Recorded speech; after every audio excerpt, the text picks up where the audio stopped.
Bom, pessoal, já tenho aqui o nosso primeiro entrevistado para dialogar conosco no programa. Eu vou saudar o servidor público federal, doutor em Geografia e militante do PCBR, Caio Andrade. Caio Andrade, bom dia. Bom dia, Anderson. Me ouve bem? Ouço bem sim, Caio. Quero agradecer a tua presença aqui com a gente mais uma vez, viu, Caio? Obrigado por você estar aqui conosco. Já há bastante tempo que a gente não conversava. Uma alegria ter você aqui no Faixa Livre sempre. Obrigado por esse papo, para a gente falar sempre contigo sobre a dinâmica da política nacional, viu, Caio? A gente tem muitos assuntos para repercutir com você e eu queria começar fazendo uma análise, como de costume aqui no nosso programa, dos rumos do governo federal, né? A gente tem essa gestão do presidente Lula quase encerrando esse terceiro ano de mandato, falta um mês e meio aí para o fim do ano, o governo que enfrenta uma série de problemas, o governo que tropeça nos seus próprios erros ou nas suas próprias escolhas, eu diria, com a ampla aliança que foi construída para governar o país. Enfim, a gente tem observado os limites dessa ampla aliança e os problemas que são provocados para o país, especialmente nessa lógica de austeridade fiscal que é defendida pela própria gestão Lula, por intermédio do ministro da Fazenda, Fernando Haddad, que construiu o arcabouço fiscal. Enfim, isso tem provocado e tem produzido cortes em direitos fundamentais dos trabalhadores, né? A restrição do gasto público, lamentavelmente, tem atingido diretamente os mais pobres aqui no nosso país, a partir dessa lógica de fiscalismo, de austeridade. O governo também enfrenta problemas no Congresso Nacional, agora essa situação envolvendo a segurança pública, que a gente vai detalhar daqui a pouquinho no programa, Caio. Mas antes, eu queria uma análise tua a respeito do que a gente tem até aqui nesse governo do presidente Lula, especialmente nesses últimos meses. Como é que você avalia a gestão do petista, Caio? Bom, primeiramente, bom dia aí a todos os espectadores do Faixa Livre, uma audiência qualificada e participativa, que a gente está acostumado a dialogar aqui. Para mim, é sempre uma alegria ter essa oportunidade. Então, por isso que eu agradeço mais esse convite e é um prazer estar aqui participando. E avaliando o governo Lula no último período, eu quero corroborar as análises que apareceram no programa já essa semana, dando conta de que o governo conseguiu ter uma recuperação da sua popularidade, se aproveitando em grande medida dos erros da oposição. Poucas vezes na vida eu consegui ver um período em que a oposição cometeu tantos erros consecutivos. E uma figura que se destaca nisso, mais até do que outros, que é o deputado federal Eduardo Bolsonaro. Acredito que a conspiração por ele liderada junto ao governo norte-americano e de forma explícita buscando boicotar a economia brasileira para tentar prejudicar o governo, acabou sendo um tiro que saiu pela culatra. E acredito que a população, no seu núcleo de bom senso, em sua grande maioria, percebeu esse movimento, refutou esse movimento, e o governo federal ele capitalizou esse sentimento num momento em que a família Bolsonaro vinha sendo cada vez mais desacreditada junto à sociedade brasileira e, sobretudo, em função do julgamento do chamado núcleo crucial da trama golpista no STF, que agora já está na fase final e aguardamos aí a prisão dos condenados, que estão aí na fase de recurso. Mas, nesse cenário, o governo Lula, ele... Vou dizer uma coisa aqui que talvez seja polêmica, mas ele cumpre bem o papel a que ele se propõe a cumprir. Que não é o papel que eu, acredito que você também não, Anderson, não é o papel que nós esperamos de um governo que se diz representante da classe trabalhadora. Mas é o papel de ser responsável pela gestão menos pior, entre aspas, do capitalismo dependente no Brasil. E isso ele faz com grande habilidade, né? A questão é que, para nós, trabalhadores, né, não é suficiente, afinal de contas, a gente continua tendo problemas tão triviais, né, num país rico como o Brasil. A gente está tendo analfabetismo, a gente tem parcela significativa da população sem acesso a saneamento básico, a gente ainda tem índices aí vergonhosos de distribuição de renda. O Brasil ainda é um dos países mais desiguais do mundo, e isso já no quinto governo petista. Então, os problemas estruturais do país seguem pulsando. No entanto, contraditoriamente, o governo cumpre esse papel a que ele se propõe a cumprir, que é de fazer a gestão do capitalismo na perspectiva menos pior do que as alternativas que têm chance de chegar num segundo turno de eleição presidencial.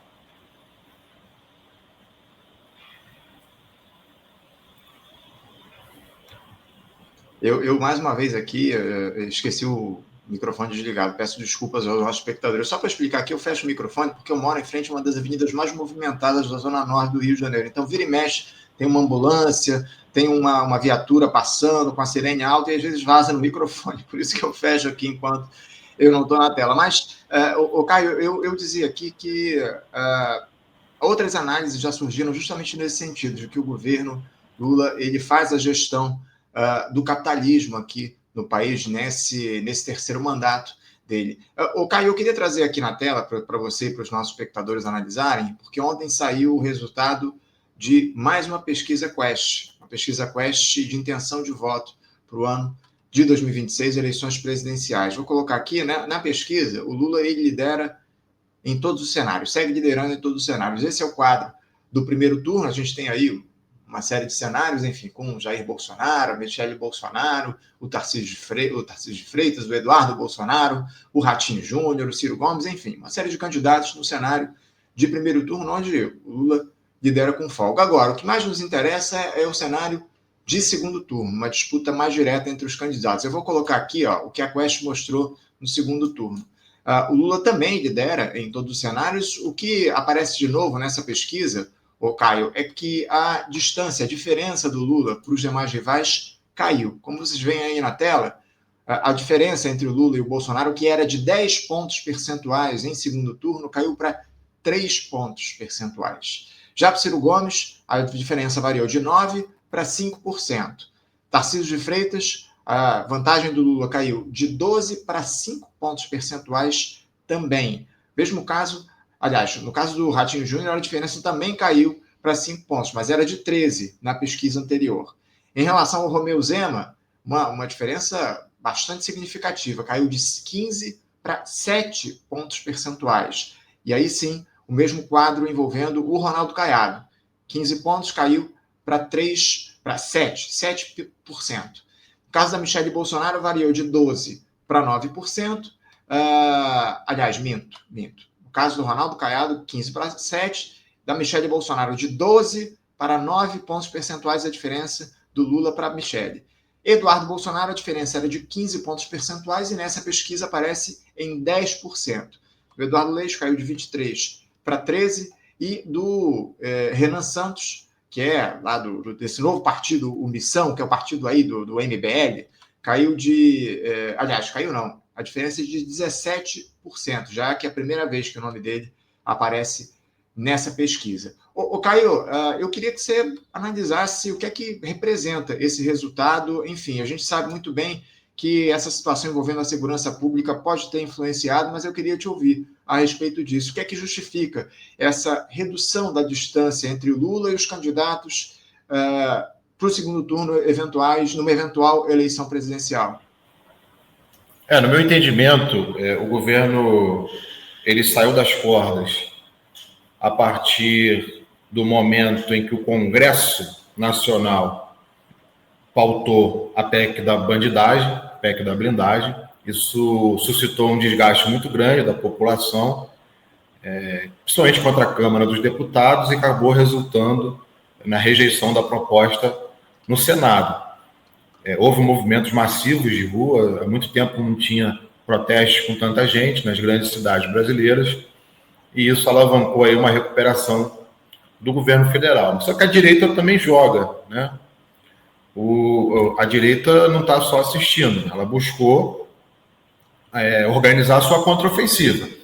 E ela buscou fazer isso em duas frentes. Primeiro, na questão da reforma administrativa, que há muito tempo é um objetivo já do Hugo Mota, à frente aí da Câmara dos Deputados. Desde que ele assumiu esse cargo, ele não esconde a intenção em fazer avançar esse ataque aos servidores públicos do país.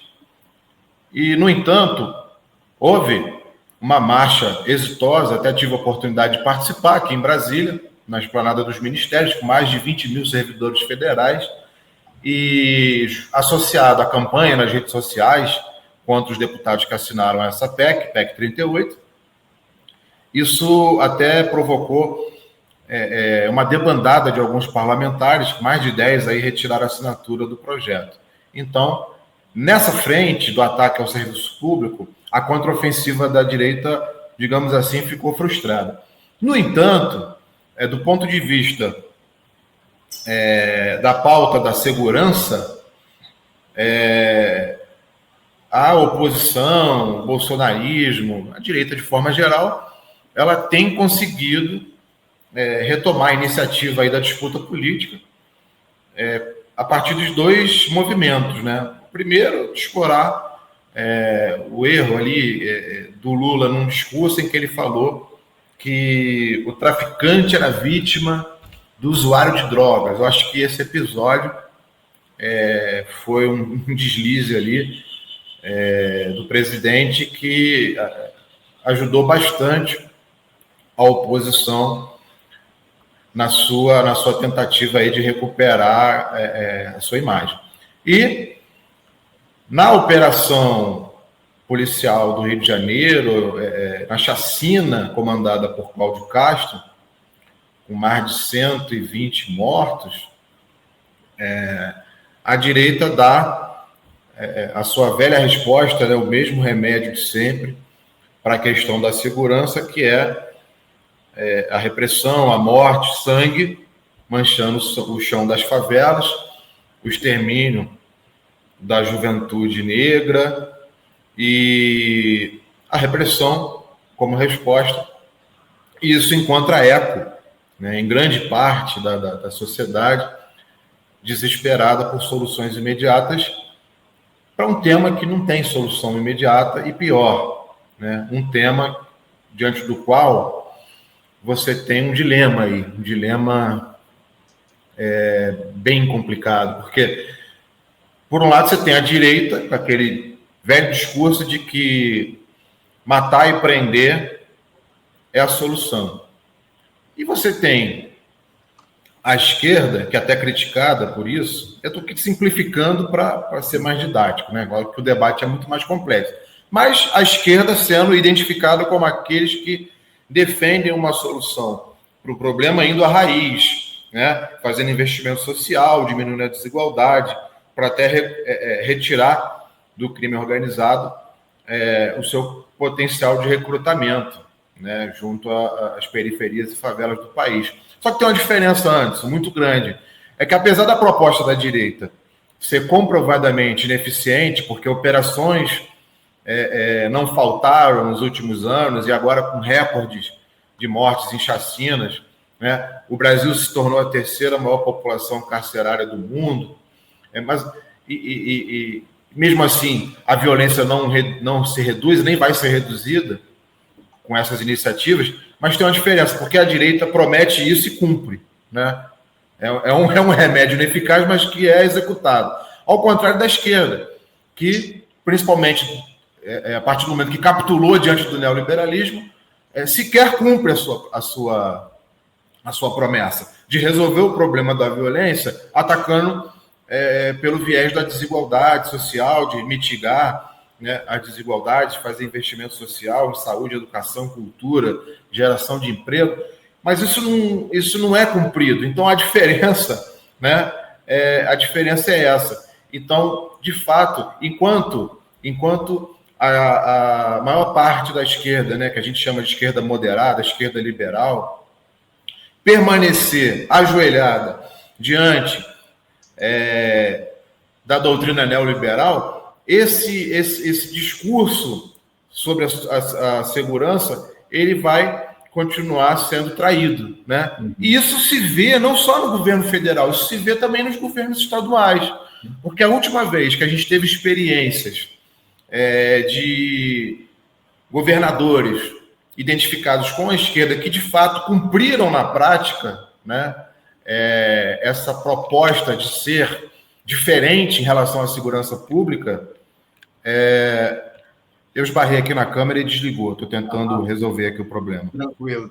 Não tem problema. Eu esbarrei aqui no fio, né, no cabo. Vamos ver se a gente consegue resolver aqui. Vamos ver. Estamos conversando aqui com o Caio Andrade. Caio Andrade, servidor público federal, militante do PCBR. Enfim, Caio falando um pouco sobre o cenário da política nacional. Voltamos aqui com a tua imagem, Caio. Fica à vontade. Obrigado.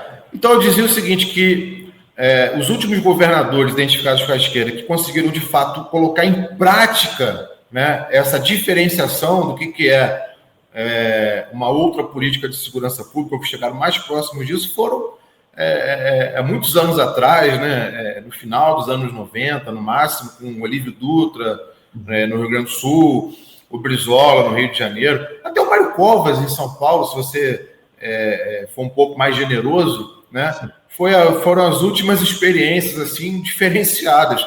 De lá para cá, não tem diferença, Anderson. O governador da Bahia é do PT, o ex-governador da Bahia é do PT, atual ministro da Casa Civil, e a Bahia, a gente precisa sempre lembrar isso, a Bahia tem um dos maiores índices de letalidade policial do país, né? Isso não é diferente em outros estados governados pelo PT, eu posso citar aqui o Ceará, enfim. Portanto, enquanto essa situação persistir, a esquerda, de fato, a chamada esquerda, vai ter muita dificuldade em convencer a maioria da população brasileira que, tem uma proposta diferente para resolver o problema da segurança pública, e 2, é capaz de cumprir a sua promessa. Porque a experiência prática das últimas décadas, infelizmente, mostra o contrário, e a gente não vai partir para uma solução em relação a esse problema se a gente não reconhecer os fatos e a realidade. A gente não pode aqui deixar, né, que o discurso se sobreponha à realidade, porque, de fato, isso não é um método para fazer política, né? A gente tem que fazer política a partir da realidade concreta, até porque a população está vendo esses fatos. Muitas vezes as alternativas não estão claras, muitas vezes o projeto de como resolver essa barbárie não está muito visível para a maioria da população, mas a experiência de vida das pessoas vai mostrando também as contradições daqueles que se propõem a oferecer alternativas para a vida, né, da população ter algum tipo de avanço. Daqui a pouquinho a gente vai aprofundar um pouco mais essa discussão sobre a segurança pública, o Caio, falando inclusive sobre esse PL antifacção que está sendo discutido lá no Congresso Nacional, na Câmara dos Deputados. Você citou o governador da Bahia, o Jerônimo Rodrigues, e do Ceará, o Eumano de Freitas, que são governadores filiados ao Partido dos Trabalhadores. Recentemente tivemos também uma tragédia, uma chacina também, lá no Ceará. 7 pessoas foram mortas pela polícia local. O Eumano de Freitas exaltou o trabalho das forças de segurança locais. Enfim, um negócio inacreditável, como você citou, na Bahia, dos estados mais violentos do país, onde a polícia mais mata no Brasil, mas até que no Rio de Janeiro, um negócio fora do comum, e estados governados pelo Partido dos Trabalhadores. Caio, eu queria voltar um pouco para a gente discutir, para além do tema da segurança pública, falar um pouco sobre essa gestão do Partido dos Trabalhadores, essa gestão do Lula, e a histórica falta de compromisso do presidente da República com pautas efetivamente de esquerda. Lula sempre tenta fazer ali modulações, buscar conciliação, enfim.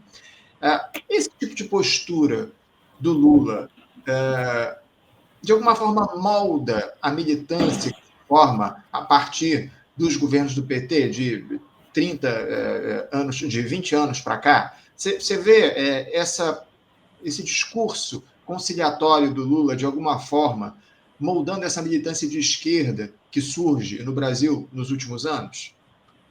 Totalmente. Totalmente, Anderson. Acho que essa sua percepção ele é muito pertinente. E isso se traduz em diversos chavões, né? Inclusive, que foram consagrados nesse senso comum petista, por assim dizer. E eu posso até destacar alguns aqui que eu considero verdadeiros atrasos para a consciência dos trabalhadores no Brasil, como, por exemplo, o velho fatalismo, né, que a gente vê se reproduzindo aí nos últimos anos. O que eu chamo de fatalismo é aquela ideia de que o que nós estamos observando é o máximo que dá para fazer, né? É claro que, na teoria, a gente gostaria de um governo mais avançado, que, inclusive, desse conta de pautas que eu nem considero tão avançadas assim, eu considero mínimas, como, por exemplo, revogar as contrarreformas que foram realizadas no Brasil durante aí o período de vigência do governo golpista de Michel Temer e do governo neofascista de Jair Bolsonaro. Eu me refiro aqui à reforma trabalhista, à reforma da Previdência, ao próprio teto de gastos, né, de 2017, que não foi abolida, pelo contrário, ela só mudou de nome, agora se chama novo arcabouço fiscal. Então, nada disso é colocado em pauta, nada disso é agitado junto à população, não se chama os movimentos sociais, o movimento sindical para esse debate, e pelo contrário, o que se investe no conformismo, né? Esse é o máximo que dá para fazer, porque senão vai voltar à extrema-direita. Mas na época do Fernando Henrique era a mesma coisa, né? Eu já tenho idade suficiente para lembrar disso. Se a gente avançar demais, se a gente ousar demais, aí pode voltar o neoliberalismo do PSDB. O discurso mudaram-se os atores, né? Mas o enredo é o mesmo.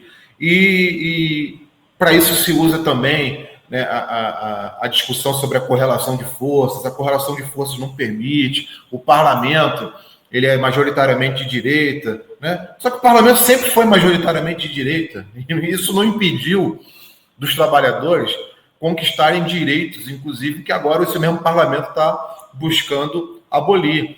É só ver aqui o que aconteceu recentemente, isso é educativo isso. O parlamento é majoritariamente de direita, mas ele não foi obrigado a recuar em relação à PEC da blindagem quando nós fomos para a rua. Ele foi. Então, se a gente for para a rua, isso mostra o quê? Isso é pedagógico. Se a gente for para a rua, a gente pode mudar as atitudes, as decisões do parlamento em favor dos trabalhadores. Agora, se a gente ficar só com a expectativa em acordo de gabinete, em frente ampla, né, aí realmente a possibilidade de obter transformações mais profundas, ela fica cada vez mais remota.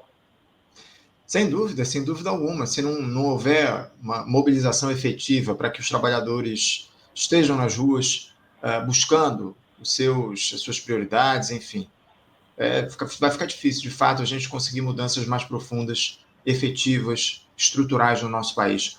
Caio, eu já vou avançar aqui logo para o tema da segurança pública, que você já abordou de alguma forma numa resposta anterior, falar sobre essa chacina liderada pelo Cláudio Castro aqui no Rio de Janeiro, o governador do estado, 2 semanas atrás, lá nos complexos do Alemão e da Penha, aqui perto de casa, inclusive, você conhece bem essa região, inclusive o Caio também morava aqui perto no Rio de Janeiro, conhece bem como é essa dinâmica da violência na periferia, na zona norte do Rio de Janeiro, enfim. A extrema-direita, como não poderia deixar de ser, Caio, assumiu a pauta da segurança pública para fustigar o governo Lula. Está tentando surfar nessa onda construída pelo Cláudio Castro com interesses claramente políticos, isso está claro. O próprio Cláudio Castro admitiu que essas operações trazem dividendos eleitorais a ele, ele ganha votos com essas operações, onde dezenas de pessoas são mortas em favelas aqui no nosso estado. esse PL antifacção, que quase foi desfigurado pelo Guilherme Derrite, uma proposta do governo Lula, que teve como relator indicado pelo Hugo Mota e pelo Tarcísio de Freitas, governador de São Paulo, em conluio, indicaram o Guilherme Derrite, que era secretário de Segurança Pública em São Paulo, foi exonerado só para produzir esse texto, só para alterar esse texto, ficar como relator dessa matéria. Mas, obviamente, o texto teve resistência aí de amplos setores da sociedade, quase foi votado ontem a toque de caixa, depois da terceira mudança do Guilherme Derrite para tentar adaptar o texto ao que queria a sociedade civil de fato. Enfim, acabou que não houve consenso nem por parte do governo, nem por parte da oposição. O texto não foi votado ontem, essa análise foi postergada para a próxima terça-feira. Caio, primeiro, como é que você avalia esse debate da segurança pública no Brasil, e especialmente, por que esse tema ele segue sendo um problema para a esquerda? Você já falou muito a respeito disso em uma resposta anterior, mas eu queria aprofundar isso. Por que a esquerda segue tendo dificuldades para tratar do tema da segurança pública? Esse que é uma das prioridades, uma das principais questões que a população mais pobre coloca no nosso país, é uma das principais preocupações, está sempre no topo ali da lista de preocupações. Como é que você avalia especialmente essa falta de diálogo da esquerda ou das esquerdas com o tema da segurança pública? Olha, como eu não sou candidato a nada, né? E mesmo se fosse, eu não deixaria de falar das minhas convicções para poder ter mais voto. Eu vou começar dizendo uma coisa que está cada vez mais fora de moda, né? Mas que é o seguinte: a esquerda é criticada por abordar o problema da violência buscando ir à raiz do problema. Ou seja, buscando atacar a desigualdade social, a miséria, que produz uma massa de jovens recrutáveis por facções criminosas e facilmente substituíveis. Porque você teve mais uma chacina no Rio de Janeiro, a maior do Brasil, quebrou o recorde de mortos do Carandiru, que é um recorde que vinha aí desde os anos 90, então não é pouca coisa que a gente está falando. E, no entanto, mesmo do ponto de vista assim, da ótica que defende esse tipo de operação como suposta solução do problema da segurança, mesmo se você tentar adotar essa lógica de pensamento, ela não se sustenta. Por quê? Porque é muito fácil para o crime organizado, assim chamado, substituir todos esses que foram assassinados na operação, sem mencionar, é óbvio, que a operação, assim como as anteriores, trata como efeito colateral os inocentes que são assassinados junto aos chamados traficantes, né, que não tiveram nenhum direito de defesa, de processo legal, como se chama no Estado de Direito, né, da democracia burguesa, e que foram, então, alvos aí de execução sumária, né? No Brasil não tem pena de morte, em tese, né, no papel, mas na prática você tem a execução sumária, que é pior do que a pena de morte, né? Porque a pena de morte tem julgamento, processo, direito a advogado, e ali não. Ali na periferia, quem faz a lei os setores de repressão, o braço armado do Estado, executando, julgando e aplicando penas de forma arbitrária, de acordo com suas próprias avaliações, né, sem nenhum controle externo. E aí, por isso, esse ciclo de ódio também, né, dentro da favela. Só quem tem familiares, só quem mora ali pode entender a relação de ódio que isso alimenta no dia a dia. E, no entanto, a esquerda, pelo menos a esquerda dominante, hegemônica, ela perdeu a sua autoridade para discutir esse assunto. E eu posso até aqui apontar alguns elementos de por que ela perdeu a autoridade. Porque não é porque não faltava proposta. Atenção, não faltava proposta, né? Só que, desde o início dos anos 2000, essa esquerda moderada ela abriu mão dessas propostas, em nome da popularidade, em nome da próxima eleição. E aí, o que você tem é o próprio Lula, em 2007, né, no governo Cabral, dizendo, é bom lembrar essas coisas, né, Anderson? Dizendo que você não enfrenta traficantes com flores. Vamos lembrar Lula em 2010, falando que com a UPP estava se resolvendo o problema da segurança no Rio de Janeiro. A unidade de polícia pacificadora do Sérgio Cabral, que a UPP era um grande avanço, porque ela batia em quem tinha que bater e protegia quem tinha que proteger. Vamos lembrar, vamos recuperar essas coisas. As diversas operações de garantia da lei e da ordem que os governos petistas implementaram no Rio de Janeiro, na favela da Maré e outros, durante os mega eventos, Copa do Mundo e Olimpíadas, né? E tudo isso mostra o seguinte, que o discurso da esquerda moderada é diferente do discurso da direita, porque a direita defende abertamente que é a favor da repressão como única solução para o problema da violência. A esquerda não. Só que na prática ela executa a mesma ideia, né? Pelo menos essa esquerda que está no poder, né? A esquerda moderada. E por que eu comecei dizendo que eu ia falar uma coisa que está fora de moda? Porque sim, Anderson, continuo acreditando que o problema da violência não se resolve só com repressão. A repressão é um paliativo. A repressão é uma medida imediata, emergencial. Mas a raiz do problema continua sendo a pobreza, o desemprego, a falta de acesso à cultura, a falta de acesso à educação. E a esquerda fala isso, via de regra. Não precisa ser radical, comunista, socialista para defender isso.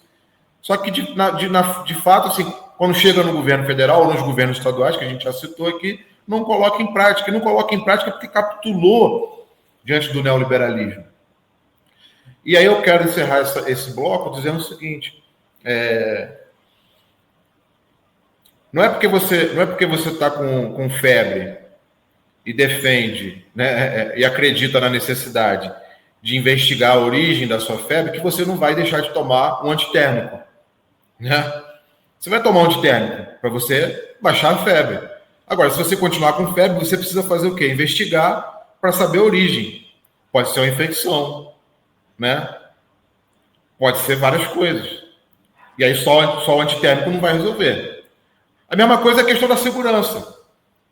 Você tem um assalto, você tem um domínio territorial, você vai chamar a polícia para resolver o problema imediato.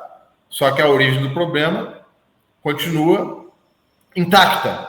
Uhum. Então, muitas vezes se cai no falso dilema, né, de adotar ou não adotar a solução paliativa, mas o paliativo não é o cerne do debate, né? O cerne é o que nós vamos fazer para combater o problema na sua origem, nas suas causas mais profundas, né? E aí, isso me lembra aquele programa, né, de direita, o Manhattan Connection, que um dos apresentadores falou assim, pois a esquerda fica defendendo Cuba, mas em Cuba só tem 3 coisas que funcionam, que é educação, saúde e segurança. Ou seja, não sou eu que estou dizendo que a esquerda tem uma proposta de como resolver os problemas. É a própria direita reconhecendo isso, né? Que lá em Cuba só funciona saúde, educação e segurança. Eu já fui lá, Anderson, e de fato funciona, né? Eu gosto de imaginar como seria aquela experiência sem o bloqueio dos Estados Unidos, né? Como seria aquela experiência sem um bloqueio imperialista e com as riquezas que o Brasil tem, né? Com o parque industrial que o Brasil tem, com a Petrobras, com nossas riquezas minerais, com as nossas terras férteis para a agricultura e assim por diante. É isso. Caio, antes de a gente seguir tratando desse tema da segurança pública, que ainda temos questões aqui para tratar, eu queria trazer uma mensagem que chegou aqui de um espectador nosso. muito importante você fazer essa análise a partir do que disse o Pedro Miguel aqui. Pedro disse aqui, Caio Andrade, você é muito jovem, a sua ilusão é compreensível. Essa ida para as ruas ter barrado alguma coisa no Congresso refere-se apenas a aspectos tolerados pela burguesia. Eu queria te deixar à vontade para discorrer a respeito dessa fala do Pedro, por favor. Legal. Eu quero agradecer o Pedro aí pela provocação. Fiquei feliz, né, dele me considerar jovem, porque, na verdade, se a gente for pegar pelos critérios da ONU, eu não sou mais jovem há algum tempo. E então, que bom que ele me considera assim. E eu tenho que concordar com ele, né? É verdade. De fato, existe um limite dentro da democracia burguesa de até onde as classes dominantes podem ceder. É verdade, né? A mobilização por dentro da ordem, né? O protesto de rua, o movimento social, a própria greve no movimento sindical, elas esbarram no limite daquilo que é o limite do que a burguesia pode ceder, né? Ela não vai ceder em temas estruturais, estratégicos, a partir da pressão. E, como ela não vai ceder, ela vai recorrer ao expediente, que já recorreu de várias vezes historicamente, né? É golpe de Estado, é repressão, isso nem é nenhuma novidade. É por isso, Pedro, que, apesar de ser jovem, eu conheço um pouquinho de história, né? Eu não preciso ter vivido exatamente todas essas experiências que eu reivindico, né? Através do estudo a gente pode ter acesso também a essas experiências, e por conhecer um pouquinho de história, eu entendo que nesses momentos em que a luta de classes chega no impasse e o que os trabalhadores reivindicam e cobram não vai ser entregue pelas classes dominantes, é nesses momentos que a gente defende, né, uma ruptura, uma transformação radical, e se você quiser chamar, né, um processo revolucionário. Portanto, é verdade, né? A gente pode conseguir conquistas dentro do capitalismo. A gente pode barrar uma PEC, a gente pode conquistar novos direitos, como, por exemplo, o fim da escala 6x1. A gente pode revogar contra-reformas. Tudo isso seria possível de fazer dentro da ordem capitalista. Mas, de fato, para romper com os problemas estruturais do Brasil, que são responsáveis pela exclusão, né, de grandes massas populares que não conseguem desfrutar das riquezas que elas próprias contribuem para produzir, isso realmente só com uma mudança mais profunda, só com uma mudança de sistema, só com a classe trabalhadora no poder. E o poder, você sabe, né, ele nunca é entregue sem resistência. O poder, para ser tomado para as mãos dos trabalhadores, vai exigir uma ruptura radical, e é por isso, né, que eu estou entre aqueles que defendem o socialismo no Brasil. Caio, vamos voltar ao tema da segurança pública, porque a gente tem dialogado com muitos especialistas no assunto aqui no programa ao longo dos últimos dias, diante desse episódio que a gente teve no Rio de Janeiro. Eu queria saber se o PCBR, internamente, o seu partido, ele tem debatido esse tema nos últimos tempos. Quais as soluções que o PCBR vê para esse drama que está, como eu citei aqui anteriormente, entre as principais preocupações dos brasileiros, que é a segurança pública? Como é que esse debate é feito internamente no PCBR? Pois é, né, Anderson, isso tudo mostra, né, esse debate, inclusive, aqui com o Pedro, né, mostra quanto trabalho a gente tem pela frente, né? O conformismo, até dentro da própria militância, é muito profundo, né? E aí os comentários do Pedro aqui no chat apenas ilustram isso. E para o PCBR, é preciso superar, romper com esse conformismo. É preciso nos inspirando, não só nos inspirando nas experiências históricas de vitória dos trabalhadores, né? Os processos revolucionários, que muitos também achavam impossíveis e utópicos, e, no entanto, aconteceram no século XX, seja a Revolução Russa, seja a Revolução Chinesa, a Revolução Cubana, né? a vitória do Vietnã contra o colonialismo e contra o imperialismo, tudo isso que muita gente achava impossível e achava utópico, mas aconteceu. Da mesma forma, é preciso ter, hoje em dia, aquelas organizações que não abrem mão do debate ideológico e que dizem que sim, é possível ter uma sociedade diferente que se constrói a partir de um governo dos próprios trabalhadores, sem conciliação com o patronato, sem a conciliação com as classes dominantes. Agora, isso se constrói a partir das condições que a gente tem no presente, né? Senão você cai numa espécie de profecia. E nós não nos propomos a isso. Nós nos propomos a ser uma ferramenta de organização política dos trabalhadores que tem propostas concretas de curto, médio e longo prazo para que esse processo de organização resulte numa meta estratégica, que é a transformação social e política do Brasil, mas a partir das lutas que começam hoje e agora. E as lutas que estão colocadas hoje e agora, né, inclusive, passam sim pelo tensionamento das instituições, do Congresso Brasileiro, do governo federal e das empresas que exploram os trabalhadores nos diversos setores da economia, né, na indústria, no comércio, na agricultura e assim por diante.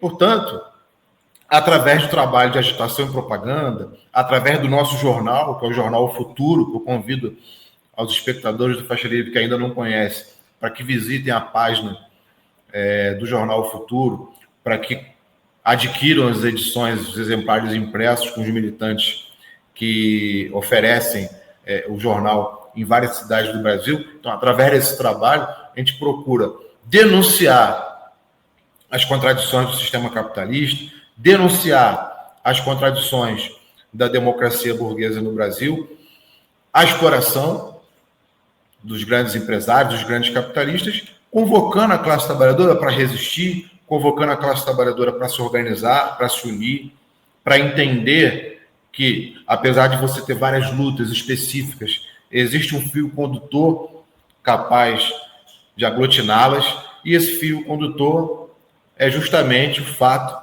de que por trás da violência policial que deixa corpos empilhados na favela, por trás da exploração que suga a energia dos trabalhadores submetidos à escala 6x1, por trás das escolas públicas sem professores, dos hospitais públicos sem médicos, sem remédios, sem leitos, por trás de tudo isso existe um interesse comum, existe uma lógica comum, que é a lógica do capital. A lógica do capital que coloca o lucro acima da vida. Na pandemia, isso ficou mais claro do que nunca, né? Porque se dizia, inclusive, para as pessoas se arriscarem, não cumprirem as recomendações sanitárias, em nome de quê? Em nome da manutenção do processo de acumulação de capital. Então é isso que a gente quer romper. A gente quer construir uma sociedade que é pautada não pela irracionalidade econômica do capitalismo, mas sim pelas necessidades humanas. E isso não é possível sem um projeto de transformação radical. Caio, você vê o risco dessas eleições de 2026, no ano que vem, esse pleito se concentrar justamente em torno dessa discussão da segurança pública? Porque em um cenário como esse, a possibilidade do Lula abraçar as pautas da direita, que atacam os direitos humanos só para ter viabilidade eleitoral, isso me parece uma possibilidade muito grande. Visto o que acontece hoje, como a gente já citou na Bahia, no Ceará, governados por petistas, enfim, como é que você vê as eleições no ano que vem, de alguma forma, podendo ser guiadas, direcionadas por essa pauta da segurança pública, e especialmente a possibilidade do Lula ceder às soluções defendidas pela direita só para ter viabilidade eleitoral, só para poder conquistar mais uma vitória nas eleições presidenciais? Anderson, infelizmente eu não espero grandes fatos novos, eu não espero nenhuma novidade no processo eleitoral. porque ceder a aspectos da ideologia reacionária com relação à segurança para ter viabilidade eleitoral não é algo que vai acontecer, eu acho, na eleição do ano que vem. É algo que já veio acontecendo desde o início dos anos 2000, né? Hoje é Cláudio Castro que comanda a repressão e os assassinatos no Rio de Janeiro, mas já foi Sérgio Cabral que era a base do governo Lula, né?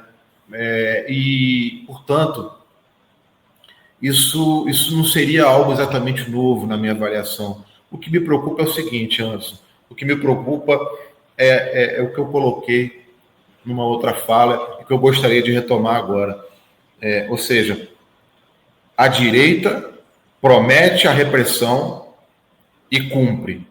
Não funciona, né? Mas ela sempre cumpre como uma espécie de paliativo que nem como paliativo tem sido eficaz, né? Afinal de contas, o que a gente vê é uma expansão das facções criminosas no Brasil, que também não deveria surpreender ninguém, né? Porque o Brasil, à medida que se torna a terceira população carcerária mundial, está investindo nessas verdadeiras universidades do crime, que são as prisões, né? Basta lembrar aqui que as duas principais facções que existem no Brasil, Comando Vermelho e PCC, surgiram nas prisões, né? A partir justamente da reação ao aprofundamento repressivo dos governos conservadores. Mas, no entanto, a direita promete e entrega isso. Entrega corpos, entrega sangue para quem tem sede disso, para quem acha que isso vai trazer algum tipo de alívio, né, no cotidiano violento que castiga principalmente as metrópoles no Brasil. E a esquerda, ela tenta se diferenciar com um discurso, né, voltado para o viés social, mas que, na prática, nos números, né, desde o início dos anos 2000, não é cumprido, né, não é praticado. Basta citar aqui uma coisa que eu não falei ainda anteriormente, mas que eu vou deixar de colocar antes de encerrar essa nossa conversa, que é o fato de que, mesmo no segundo governo Lula, que foi o governo que mais fez investimento social nos últimos 20 anos, né? Mesmo esse governo Lula, por volta ali de 2006, 2007, 2008, ele ainda ficou aquém dos investimentos públicos praticados na época do presidente Itamar Franco. Então, veja o tamanho do drama que a gente está tratando, né? A esquerda promete resolver ou amenizar o problema da violência investindo no social e, no entanto, né, o máximo que ela conseguiu foi chegar perto. Não estou falando nem dos anos 60, né? Estou falando nem da Era Vargas, estou falando de Itamar Franco, o máximo que a gente conseguiu atingir. Então é óbvio que nesse cenário, nesse deserto neoliberal, como dizem alguns intelectuais, não existe solução imediata, não existe saída para a questão da violência. Porque se mantém uma identidade diferente, uma aparência diferente entre esquerda e direita, mas a prática é cada vez mais parecida. Então, aí os governos estaduais petistas que não me deixam mentir, e está aí o governo federal com seu arcabouço fiscal, que representa na prática um grande gargalo para oferecer para a população que vive na favela e na periferia alguma transformação efetiva, né? É claro, o Minha Casa Minha Vida, ele traz benefícios para as populações atendidas. O Bolsa Família, ele também traz benefícios importantes, né, para as populações que são atendidas por esses programas sociais. E tudo isso é um fato. Agora, também é um fato que o Brasil continua sendo um dos países mais desiguais do mundo, um dos países que mais sofrem com subemprego, né, porque também tem esse aspecto da precarização que mascara a realidade, como se o desemprego tivesse baixo. Mas você tem na prática muita gente trabalhando para plataformas, né, para aplicativos, sem nenhum direito trabalhista, muita gente chamada de empreendedor, mas que, na verdade, são os ambulantes, são os camelôs, são os trabalhadores autônomos sem garantias e sem renda suficiente para romper, né, com esse ciclo histórico, com essa característica tão estrutural na sociedade brasileira, que é a marginalização de amplas parcelas da classe trabalhadora. Caio, em um cenário como esse, onde o discurso entre a esquerda e a direita se difere, no entanto, a prática é muito semelhante, a esquerda revolucionária pode aproveitar esse espaço, especialmente diante do tema da segurança pública, para avançar no que diz respeito à conquista de corações e mentes da classe trabalhadora? Não seria a possibilidade colocada para que a esquerda revolucionária avançasse na defesa de práticas muito distintas das que estão sendo produzidas aí em relação ao tema da segurança pública? Olha, Anderson, eu tento ser justo aqui nas minhas avaliações e agora não posso fugir disso se eu quiser manter alguma coerência. E aí, nesse sentido, eu sou obrigado também a reconhecer os limites da esquerda revolucionária, né? Não é só apontar aqui também os erros, as contradições da esquerda moderada, da esquerda hegemônica, não. Acho que a esquerda revolucionária ela está muito longe de fazer o que você sugeriu, que é de incidir nesse debate, apresentando propostas reais, apresentando alternativas concretas e apresentando um debate capaz de convencer a maioria da população de que existe uma outra perspectiva para encarar essa chaga, né, na nossa sociedade. Por quê? Porque a esquerda revolucionária pouco debate esse assunto. A esquerda revolucionária pouco tem, né, na maioria dos quadros, pelo menos, né? É claro que tem um ou outro que se destaca, mas a grande maioria dos quadros da esquerda revolucionária não tem estudo, conhecimento, experiência, militância prática na favela, na periferia, para encarar essa discussão, né, e ser capaz de discutir esse assunto com propriedade.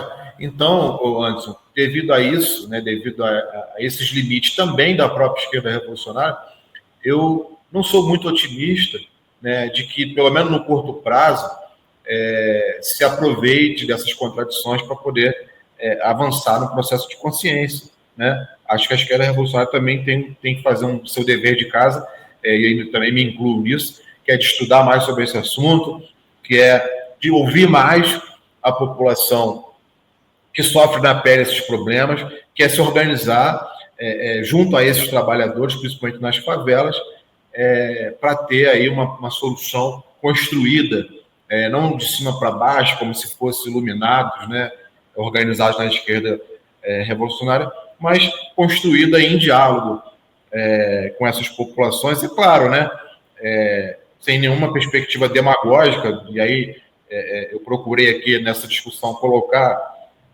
isso que eu estou defendendo, ou seja, sem ceder a demagogias e discursos saídas fáceis para o problema da segurança, mas também sem partir da premissa de que temos uma solução pronta, acabada para esse problema, porque também, na grande maioria dos casos, não é verdade.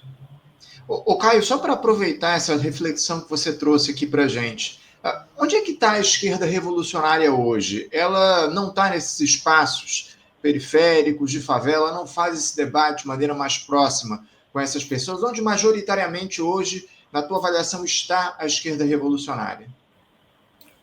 Na universidade. E olha que eu não estou falando isso para desmerecer a importância da universidade, porque eu acho que no movimento estudantil a gente forma quadros muito importantes, e também uma coisa não está dissociada da outra, né? Não são coisas distantes. Você tem na universidade muitas vezes jovens que são da periferia e são da favela, né? E que se organizam inclusive nos dois espaços, né? Tanto no movimento estudantil quanto na comunidade, né? No movimento comunitário, no movimento de resistência à violência, ao terrorismo de Estado, de solidariedade às mães que perderam seus filhos vítimas desse mesmo terrorismo de Estado. Eu mesmo conheço, né, vários militantes do PCBR, da minha organização, que tem essa experiência, que tem essa atuação prática, né?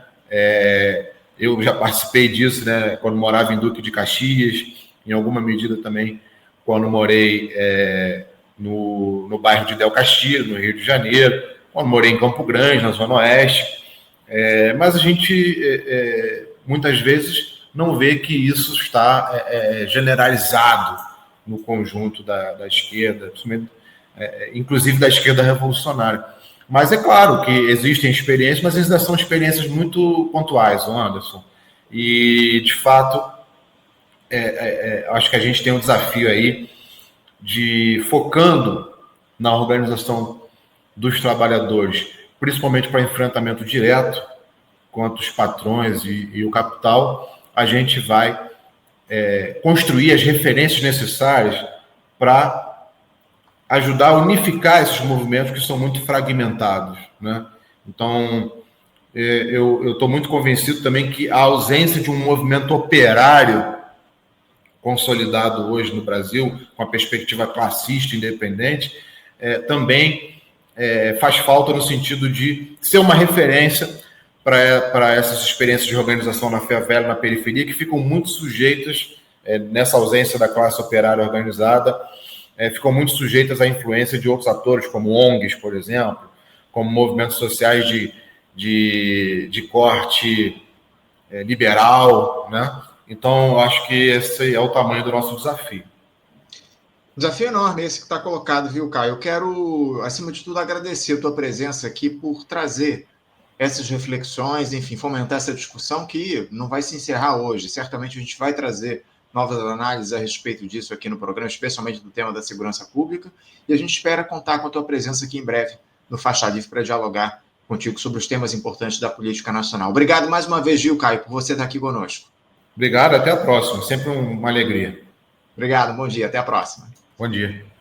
Conversamos aqui com Caio Andrade. Caio Andrade, que é militante do PCBR, também servidor público federal e doutor em Geografia